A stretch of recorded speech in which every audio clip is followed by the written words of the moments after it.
నమస్తే సకలు. ఈరోజు కథ పేరు చెట్టు మీద దేవత. దేవలోకంలో కోరినవన్నీ ఇవ్వగల పారిజాత కల్పవృక్షం ఉంది. సునంద అనే అప్సరస తాను దేవేంద్రుడికి భార్య కావాలి అన్న కోరికతో పారిజాతం కిందకు వెళ్ళింది. కానీ ఎంత ప్రయత్నించినా ఆమెకు తన కోరిక గుర్తు రాలేదు. ఆ వృక్షం నుంచి దూరంగా వెళ్ళాకనే ఆమె తన కోరిక గుర్తు వచ్చింది. అలా ఒకసారి కాదు, చాలాసార్లు జరగడంతో సునంద ఒక రోజున పారిజాత వృక్షం కిందకు వెళ్ళి, వృక్షమాత, నీ వద్దకు రాగానే నా మనసులోని కోరిక గుర్తు వచ్చేలా వరమివ్వు అని అడిగింది. అది సాధ్యం కాదు, ఎందుకంటే వరాలు ఇవ్వడం దేవుడి వంతు. నేను అడిగిన వస్తువులు మాత్రమే ఇవ్వగలను అన్నది పారిజాతం తన కొమ్మలని అడ్డంగా ఊపుతూ. మరి నా కోరికను నీ దగ్గరికి రాగానే మర్చిపోతున్నాను, ఎందుకలా జరుగుతున్నది? నా కోరిక తీరే మార్గం లేదా అన్నది సునంద దిగులుగా.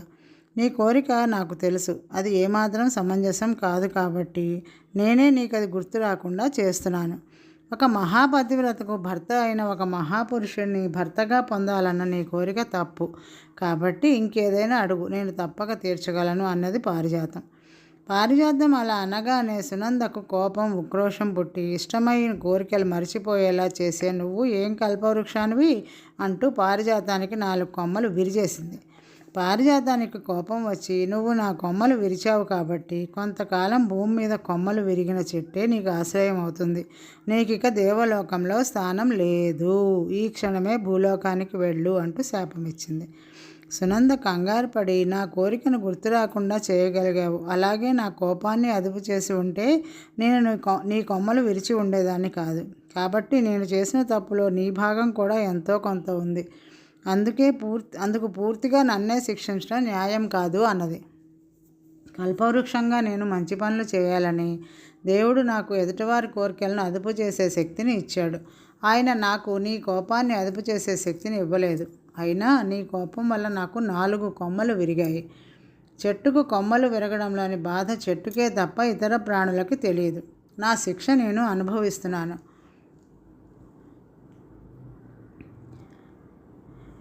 నువ్వు భూలోకానికి వెళ్ళి ఒక కొమ్మలు విరిగిన చెట్టును ఆశ్రయించుకొని ఆ చెట్టు పడే బాధలను నువ్వే అనుభవిస్తూ కొంతకాలం ఉంటే నీకు నీ తప్పు తెలుస్తుంది. అందుకే నేను నీకు అలా శాపం ఇచ్చాను అన్నది పారిజాతం. తనకు శాపం అనుభవించక తప్పదని అర్థమయ్యాక సునంద పారిజాతానికి చేతులు జోడించి, నేను భూలోకంలో ఉన్నప్పటికీ నా శక్తులు నశించకుండా వరమివ్వు తల్లి అన్నది. భూలోకానికి వెళ్ళినా నీ శక్తులు నశించవు, కానీ అవి నీకు కాక పరోపకారానికే ఉపయోగపడతాయి, గుర్తుంచుకో అన్నది పారిజాతం. ఆ విధంగా సునంద భూలోకానికి వచ్చి ఒక ఇంటి పెరట్లోని చెట్టు మీద నివాసం ఏర్పరచుకున్నది. ఆ ఇంటి యజమాని కోదండరామం దేవత ఇలా వాలిందో లేదో ఆ మరుక్షణం అక్కడికి వచ్చి చెట్టు కొమ్మను ఒకదాన్ని పట్టుకుని ఎందుకో విరిచాడు. కొమ్మ పెళ్ళున విరుగుతుంటే దేవతకు చెయ్యి విరిగినంత నొప్పి పుట్టి అయ్యో అని గట్టిగా బాధతో మూలిగింది. కోదండరామం హడలిపోయి చేతిలోని కొమ్మను నేల మీద అలాగే జారవిడిచి నోట మాట రాక చెట్టు వంకే నిశ్చేష్టుడై ఉండిపోయాడు. నేనేమపకారం చేశాను, నిష్కారణంగా నా కొమ్మను ఎందుకు విరిచావు అంటూ గద్దించింది చెట్టు మీద దేవత. దేవత కోదండరామానికి కనపడలేదు. ఆయన చెట్టే తనతో మాట్లాడుతున్నదనుకుని, ఇంట్లో వంటకు కట్టెలు లేవు, సంతలో కొందామంటే దగ్గర ఉన్న డబ్బు వెచ్చాలకే చాలదు, అందుకని కొమ్మ విరిచాను అన్నాడు వణుకుతూ. అప్పుడు దేవత సునంద అతడి ముందు ప్రత్యక్షమై, ఈ చెట్టు చాలా కాలంగా మనుషులకు ఎంతో ఉపకారం చేస్తున్నది, అందుకని దేవుడు మెచ్చి దీనికి ఉపకారం చేయమని నన్ను పంపాడు. నేను ఈ చెట్టు మీద ఉండే దేవతను. ఇక మీదట నువ్వు ఈ చెట్టుకి ఏ అపకారము చేయకు, నీకేం కావాలన్నా నన్ను అడుగు, నేను ఇస్తాను అంటూ అప్పటికప్పుడు ఒక కొత్త రకం పొయ్యిని సృష్టించి అతడికి ఇచ్చింది. ఆ పొయ్యి నుంచి అతడు కావాలనుకున్నప్పుడల్లా కోరిన మంట వస్తుంది. ఎంత కావాలంటే అంతే మంట వస్తుంది. ఎప్పుడు వద్దు అంటే అప్పుడు ఆరిపోతుంది. దానిని చూసి కోదండరామం ఎంతో సంతోషించి ఆ పొయ్యిని తీసుకుని ఇంట్లోకి వెళ్ళిపోయాడు. ఆ తర్వాత 4 రోజులకు మళ్ళీ చెట్టు వద్దకు వచ్చాడు అతడు. ఈసారి అతడి చేతిలో గొడ్డలి ఉన్నది. చెట్టు మీద దేవత కలవరపడి కారణం అడిగితే, కోదండరామం, నా తల్లికి చాలా జబ్బు చేసింది, దానిని నయం చేయడానికి వైద్యుడు పెద్ద మొత్తంలో డబ్బు అడిగాడు, అందుకని ఈ ఇల్లు అమ్మేయాలనుకున్నాను. పెరట్లో చెట్టు ఉన్న ఇల్లు తనకు అచ్చిరాదని, దాన్ని కొట్టేస్తేనే ఇల్లు కొంటానని ఒక ఆయన అన్నాడు, అందువల్ల చెట్టుని నరికి వేయాలని వచ్చాను అని గొడ్డలు ఎత్తాడు. ఆ గొడ్డలి దెబ్బలు తనకే తగిలినంత బాధ కలిగింది సునందకు. ఆమె వెంటనే అనారోగ్యంతో బాధపడుతున్న నీ తల్లిని తీసుకొచ్చి ఈ చెట్టు కింద పడుకోబెట్టు. దీని నుంచి వచ్చే గాలికి నీ తల్లి ఆరోగ్యం 2 రోజుల్లో కుదుట పడుతుంది. దిగులు పడకు అని చెప్పింది. కోదండరామన్ దేవత చెప్పినట్లే చేశాడు. అతడి తల్లి ఆరోగ్యం కుదుట పడింది. అప్పటి నుంచి ఆ ఇంట్లో వాళ్ళందరూ ఆ చెట్టుకి నిత్యం పూజలు చేయసాగారు. అందరికీ కోరినవి ఇస్తూ ఉంటే ఆ చెట్టుకి కల్పవృక్షమని పేరు వచ్చింది. కోదండరామం నిత్యావసరాలన్నీ ఆ చెట్టు మహిమతో సులభంగా తీరుతున్నాయని తెలిసి చుట్టుపక్కల వారందరూ కూడా ఆ చెట్టుకు పూజలు చేసి కోరికలు తీర్చమని అడగసాగారు. ఆ విధంగా చెట్టు మీద దేవత చాలామందికి అడిగినవి ఇచ్చింది. చెట్లను బాధించకుండా మనుషులకు నిత్యావసరాలు గడిచే ఎన్నో మార్గాలు చెప్పింది. మరెందరికో ఆయురారోగ్యాలను సమకూర్చింది. అయితే వచ్చేవారిలో కొందరు ఇతరులను బాధించే కోరికలు అడగసాగారు. దేవత వారి కోరికలు తీర్చకుండా మంచి మార్గాన్ని అనుసరించమని నీతి బోధనలు చేసేది. ఇది నచ్చని వారు దేవతకు అన్ని కోరికలు తీర్చగల శక్తి లేదని దుష్ప్రచారం కూడా ప్రారంభించారు. ఈ విషయం సునందకు తెలిసి, పారిజాత కల్పవృక్షమా, నా వద్దకు వచ్చేవారి కోరికలు ముందే తెలిసేలాగను, నేను వద్దనుకున్న కోరికలు వారికి నా దగ్గరికి వచ్చేసరికి జ్ఞాపకం రాకుండా ఉండేలాగాను వరమియ్యి అని మనసులో పారిజాత వృక్షాన్ని స్మరించుకుని ప్రార్థించుకుంది. అప్పుడు ఆ సునంద చెవిలో, ఇప్పటికీ నీకు జ్ఞానోదయమైంది. ఇన్నాళ్ళు నీకు ఆశ్రయం ఇచ్చిన వృక్షజాతికి గొప్ప ఉపకారం చేస్తే నీకు శాప విముక్తి కలుగుతుంది. తిరిగి దేవలోకానికి వస్తావు అన్న పారిజాత వృక్షం మాటలు వినిపించాయి.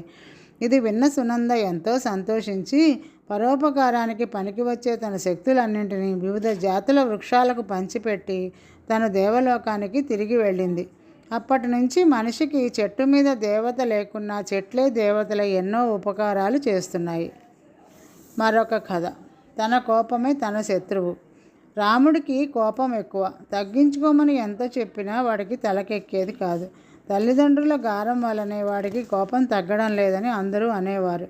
అందుకని ఒక రోజున రాముడి తల్లి తండ్రి వాడిని గారాబం చేయకూడదని గట్టిగా నిర్ణయించుకున్నారు. ఆ రోజు ఉదయం రాముడు నిద్రలేస్తూనే తల్లితో, నాకు ఏదైనా తొందరగా తినడానికి పెట్టు, కాలువగట్టు దగ్గర నా స్నేహితులతో ఆటలాడుకోవాలి అన్నాడు. పొద్దున లేస్తూనే ఆటలేమిటి, పెరట్లో 10 మొక్కలకు పాదులు తీసిరా, అప్పుడే నీకేదైనా పెడతాను అన్నది తల్లి. రాముడికి కోపం వచ్చి ఆ రోజుకి ఇంట్లో ఏమీ తిననన్నాడు. తల్లి కంగారు పడి వాడిని బతిమాలడం మొదలుపెట్టింది. ఇంకెప్పుడూ పని చెప్పనంది. కానీ ఆమె బతిమాలిన కొద్దీ వాడి కోపం పెరిగిందే కానీ తగ్గలేదు. ఆమె కళ్ళనీళ్లతో భర్తకు సంగతి చెప్తే ఆయన చిరాకు పడి, ఇలాగే వాడిని పాడు చేస్తున్నాం, 12 ఏళ్ళు వచ్చాయి, ఆటలే తప్ప ఇంట్లో ఏ పని చేయడు, పెరట్లో తోట పని చేస్తే కానీ వాడి తిండి పెట్టకు, తెలిసిందా అన్నాడు. ఈ మాటలు రాముడు విన్నాడు. వాడికి కోపం ఇంకా పెరిగిపోయింది. వాడు కాలవ గట్టుకి ఆటలకి వెళ్ళిపోయాడు. అప్పటికి వాడి స్నేహితుడు ఒక్కడే ఉన్నాడు. వాడు వెంట తెచ్చుకున్న అటుకులు బెల్లం తింటున్నాడు. నాకు కూడా కొంచెం పెట్టు అని అడిగాడు రాముడు. నాకు చాలా ఆకలిగా ఉన్నది, ఇవి నాకే చాలవు అన్నాడు స్నేహితుడు. రాముడికి వాడి మీద కోపం వచ్చి, నీతో మాట్లాడను పో అన్నాడు. మిగతా స్నేహితులు వచ్చాక వాళ్ళు తెచ్చుకున్నది ఏమైనా ఉంటే తినాలని వాడు అనుకున్నాడు. కానీ ఆ రోజు వాళ్ళంతా ఇంటి దగ్గర తల్లి పెట్టిన అన్నం తిని వచ్చారు. వాళ్ళు వెంట ఏమీ తెచ్చుకోలేదు. రాముడికి అందరి మీద కోపం వచ్చింది. వాడు అక్కడి నుంచి కదిలి దూరంగా ఒక చెట్టు కింద పెసరట్లు వేస్తున్న అవ్వ దగ్గరకు వెళ్ళి తనకి ఒక పెసరట్టు పెట్టమన్నాడు. అవ్వ డబ్బు అడిగింది. రాముడు డబ్బులు లేవంటే పెసరట్టు పెట్టనన్నది. దాంతో రాముడికి కోపం వచ్చి అవ్వ తెచ్చుకున్న పెసరట్ల పిండి బుట్టను కాలితో తన్నబోయాడు. ఆ పక్కనే ఉన్న అవ్వ పెంపుడు కుక్క అది చూసి గట్టిగా మొరిగింది. రాముడు భయపడి వెనక్కి తిరిగి పరిగెట్టాడు. కుక్క వాడిని కొంత దూరం తరిమి వదిలేసింది. దారిలో ఒక రైతు వాడిని ఆపి, ఎందుకు అలా పరిగెడుతున్నావు అని అడిగాడు. రాముడు రైతుకి తన ఆకలి కథ చెప్పుకున్నాడు. అలాగా పాపం, నా పొలంలో పండిన వంకాయలను గుట్టగా పోశాను. వాటిలో నుంచి పెద్దవాటిని చిన్నవాటిని ఏరి 2 గుట్టలు చేయాలి. నువ్వు ఆ పని చేస్తే నీకు కడుపు నిండా పిండి వంటలతో భోజనం పెడతాను అన్నాడు రైతు. మా ఇంట్లో పని చేయని వాడిని నీ పొలంలో పని చేస్తానా, నన్ను ఇలా అడగటానికి నీకెంత ధైర్యం అంటూ రాముడు అక్కడ ఉన్న ఒక చిన్న రాయి తీసి రైతు మీద విసిరి పరిగెత్తసాగాడు. రైతు వాడిని కొంత దూరం తరిమి వదిలేశాడు. అలా సాయంత్రం దాకా చాలామందితో గొడవలు పడ్డాడు రాముడు. అప్పటికి వాడికి ఆకలి బాగా పెరిగి నీరసం మొదలైంది. వాడు కొంత దూరం నడిచి ఊరు చివర ఉన్న ఆశ్రమం చేరుకున్నాడు. ఆ ఆశ్రమాన్ని శ్రీకృష్ణానంద స్వామి నెలకొల్పారు. అక్కడ ఆయన ప్రజలకు మంచిని బోధిస్తూ ఉంటారు. పేదలకు నిత్యాన్నదానం జరుగుతూ ఉంటుంది. రాముడు శ్రీకృష్ణానంద స్వామి దగ్గరకు వెళ్ళి తన కథను చెప్పుకొని ఆకలిగా ఉందని అన్నం పెట్టమని అడిగాడు. స్వామి వాడి భుజం తట్టి, చీకటి పడే వరకు అన్నదానం మొదలు కాదు, అంతవరకు నేను చెప్పే నీతి బోధలు విను అన్నాడు. రాముడికి చాలా కోపం వచ్చింది.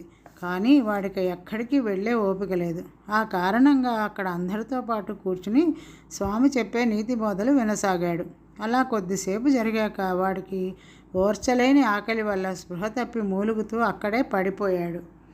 అది చూసిన స్వామి శిష్యులు రాముడి ముఖం మీద నీళ్లు చల్లి చేతులు పట్టుకుని లేవతీసి కూర్చోబెట్టారు.